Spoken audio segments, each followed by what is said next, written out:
जो जिस पे काम आ जाए वो मेथड हम इस्तेमाल करेंगे। ठीक है, यहाँ पे इन्होंने एक टेबल पे बताया हुआ है कि एलिमेंट क्या है, कंपाउंड क्या है और मिक्सचर क्या है। Element is a substance made up of some atoms. जब कुछ एटम्स मिलके क्या बनता है, एलिमेंट बनता है। ये डिस्कवर होते हैं नेचुरली। कंपाउंड जब बनता है तो केमिकल कॉम्बिनेशन होती है एटम्स की, और मिक्सचर जब बनता है तो सिंपल मिक्सिंग करके सब्सटेंस को हम तो मिक्सचर बन जाता है।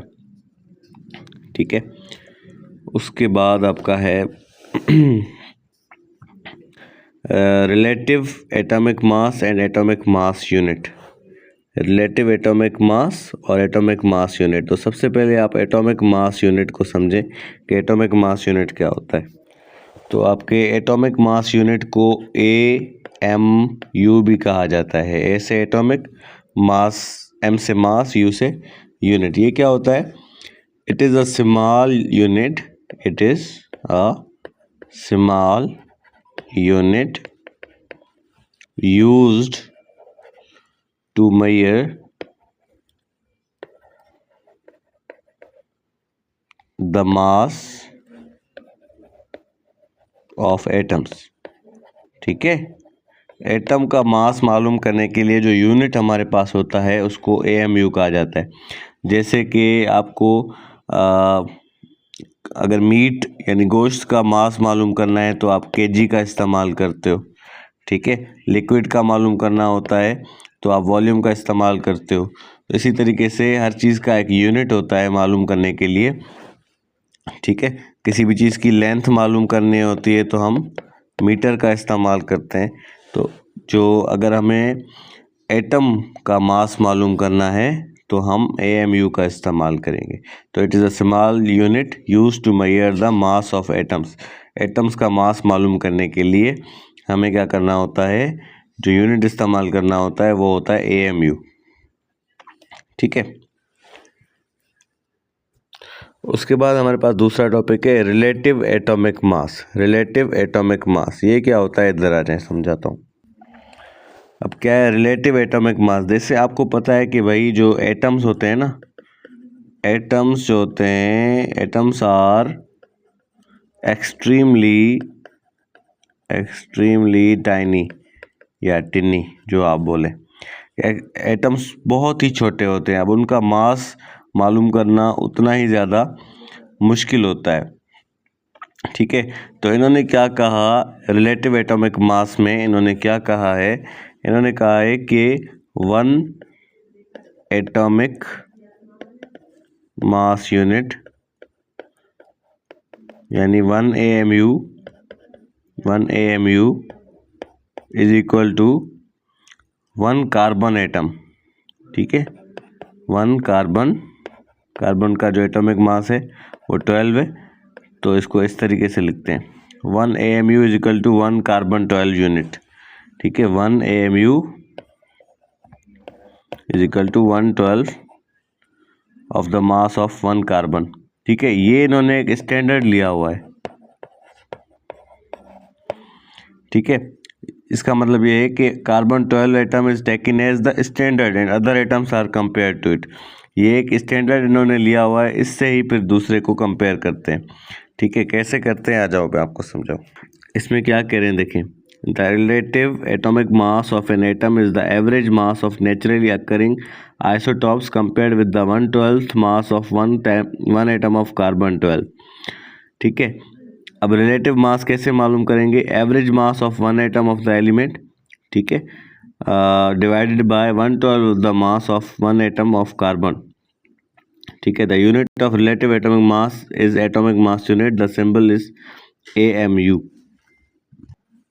अब आपको सिंपल वर्ड्स में समझाऊं तो जो जैसे मिसाल के तौर पे हमारे पास है ऑक्सीजन। ठीक है, ऑक्सीजन का जो एटॉमिक नंबर है वो है 8। ठीक है, यानी कि इसके अंदर 8 अपना प्रोटॉन्स है। अब जितने प्रोटॉन्स होते हैं उतने ही न्यूट्रॉन्स भी होते हैं। ठीक है, अगर 8 प्रोटॉन्स हैं तो 8 न्यूट्रॉन्स होंगे, तो टोटल हो जाएगा 16। तो 16 इसका एटॉमिक मास यूनिट है। ये सारा हम पढ़ रहे हैं क्या, एटॉमिक मास यूनिट। तो एटॉमिक मास यूनिट कैलकुलेट किया जाता है प्रोटॉन्स और न्यूट्रॉन्स को देख के। प्रोटॉन्स पता हो तो न्यूट्रॉन्स का भी पता होता है, क्योंकि जितने प्रोटॉन्स होंगे उतने ही न्यूट्रॉन्स होंगे, ठीक है।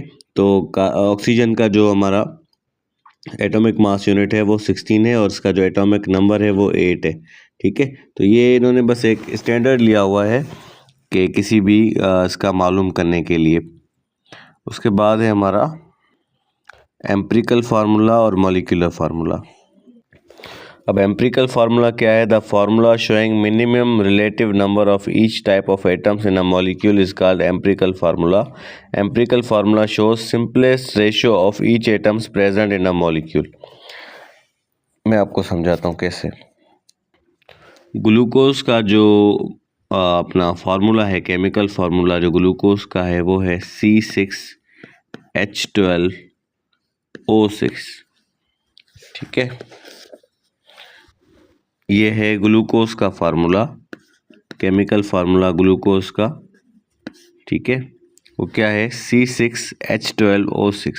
अब जब आप इसको लिखेंगे एम्पिरिकल फार्मूला में, जब आप एम्पिरिकल फार्मूला में इसको लिखेंगे तो ये क्या करेगा, तीनों को 6 से डिवाइड कर देगा। यानी 6 की टेबल 6 पे कितनी दफ़ा लगती है, 1 टाइम्स। तो 1 हम लिखते नहीं, इसलिए इसका C लिख दिया। 6 की टेबल 12 पे लगती है 2 टाइम्स, तो H को लिख दिया इसने 2। O की टेबल 6 की टेबल 6 पे 1 टाइम लगती है, इसलिए 1 हम लिखेंगे नहीं, इसका हो गया O। तो इसने क्या किया, इसको सिंपलेस्ट रेशो में लेकर आ गया, ठीक है। तो इसका आंसर हो गया आपका CH2O। ये देखें, अब आप इस बात को समझे, क्या कह रहा है कि empirical formula shows simplest ratio of each atom present in a molecule.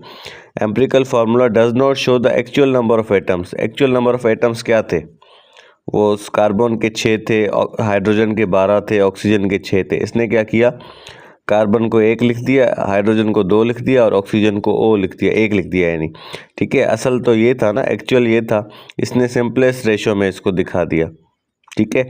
तो जो सिंपलेस्ट रेशो में दिखाए वो एम्पिरिकल फार्मूला होता है, ठीक है। जो एक्चुअल नंबर ना दिखाए वो एम्पिरिकल फार्मूला होता है। और ये हमें बताता है कि empirical formula tells us the type of element.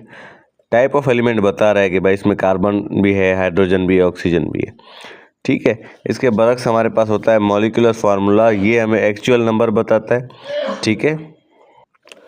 तो molecular formula is derived from empirical formula. Empirical formula से ही हम मॉलिक्यूलर फार्मूला लेते हैं, ठीक है। जिस तरीके से हमारे पास है मॉलिक्यूलर फार्मूला ऑफ बेंजीन, तो वो है आपका अपना C6H6, ठीक है। ये पूरा बता रहा है। अगर इसी तरीके से हम यहाँ पे देखें तो बेंजीन का C6H6 को ये क्या दिखाएगा, CH दिखाएगा। 6 से इसको डिवाइड कर लिया तो 6 1 ज़ा 6, यहाँ भी 6 1 ज़ा 6, तो सिर्फ CH दिखा रहा है, यानी एक्चुअल चीज़ नहीं दिखा रहा। तो जो एक्चुअल चीज़ दिखाएगा वो मॉलिक्यूलर फार्मूला होगा। Molecular formula is derived from empirical formula. It is calculated by adding atomic masses of their atoms. Molecular formula of a compound में बी सेम और मल्टीपल ऑफ एम्पिरिकल फार्मूला, ठीक है। यहाँ पर देखें, कार्बन डाइऑक्साइड का जो एम्पिरिकल फार्मूला है वो है CO2 और जो मॉलिक्यूलर फार्मूला है वो भी CO2 है। ग्लूकोज का ये है CH2O और इसका है अपना ग्लूकोज का, मैंने अभी आपको बताया